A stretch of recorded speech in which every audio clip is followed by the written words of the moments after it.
Hi, we're here today with one of our favourite dog trainers who also looks after dogs when you have to go away on holidays. Her name is Sonia Pala, and we were just discussing some of the things that owners need to know about their dog, how to have a nice, calm dog at home and a well-respected dog in the family.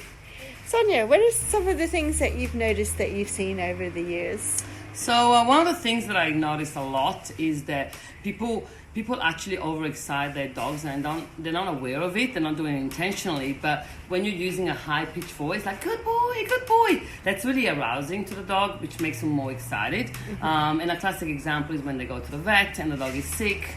And then they just like, "Good boy, you're going to be fine, you're going to be fine." And the dog is like all anxious and is going to be more anxious. So, when you go to the vet or when you want him to be calm in a stressful situation, you really got to use a calm voice. Mm-hmm. So I will use the lowest voice range I have. So it's "good boy, good girl, you're going to be fine." So the pace is slower. The pace is slower and the tone is really low. Lower, yeah. Drop an octave, I usually tell my human female owners when you come in. So less is more, less words.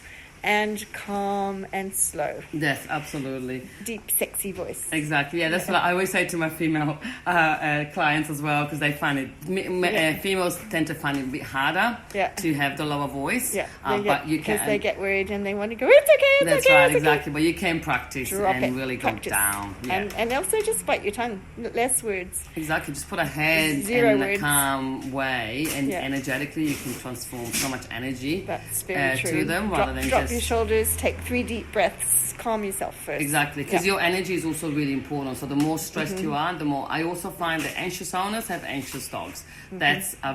That's always a correlation. Yep. So I work with people, not just with their dogs, but I also kind of counsel people as well, because if they need to manage their anxiety levels so that they can then, because otherwise the dog picks up on it. Exactly. And particularly when they use, for example, a dog that's reactive. Yep. So they see a dog and suddenly they get really tense because they're worried about their dog. Exactly. And so then they get tense, and then they tense, and the dog says, "Okay, why is my mum tense? Yeah. Okay, there's something going on. Whoa." Yeah. Exactly. I'm going to react. So definitely energy is so important. The other thing that I see a lot is, I get that a lot, people call me when the dog is about 1.5, 2 years old, and the number one thing that I hear, "Oh, we thought we could train the puppy on our own." I hear, if I had a penny for every time I've heard this from clients, I'd be a millionaire by now, because that is like, "We thought we could do it. How hard can it be to train a puppy?" Well, it's not as simple as people think. There's a lot of things, there's a lot of mistakes that people do without even knowing. They're trying to do the right thing, but they're actually making the behaviors worse rather than better. Yeah. So a lot of the behaviors that I see that I have then correct at 2 years old, they've all been created by the owners.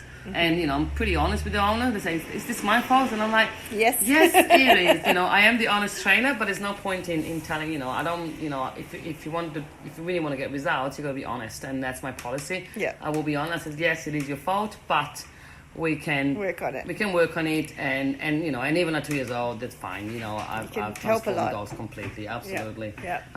But it would be a really good idea to start the training when they're between 8 weeks to around 25 weeks of age, so that you can join a puppy group and learn and set yourself up, because the brain is developing really rapidly at that puppy stage, just like children having to go to preschool, or you need to get those kids so that they learn boundaries, and same with the dog, they have to learn. Also socialization, that's the one thing as well. The amount of German Shepherds that are not socialized and become aggressive or stuffies, that's all because they haven't been socialized as a young puppies. Because all the dogs that I have worked with it's German Shepherd, Stuffies, all the breeds that people are scared of. Yeah. I've worked with them as a puppy, a 10-week old, and they're all perfect. Yeah. They're all perfect. I have Stuffies in my puppy play school. Yeah. I have a German Shepherds that go to dog parks and play with other dogs, and so if you start early, very important. It's very important. Puppy preschool's a really, really good thing to do.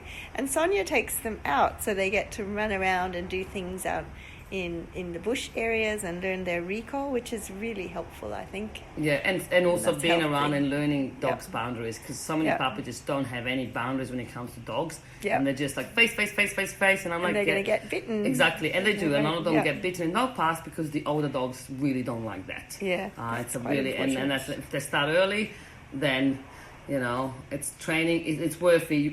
If you start early, then you're going to save yourself a lot more time further down the track in a lot more training, because it's going to take a lot longer further on the track too, because you've got to undo the bad behaviors and install the good behaviors, rather than just starting with the good behavior to begin with. Yeah.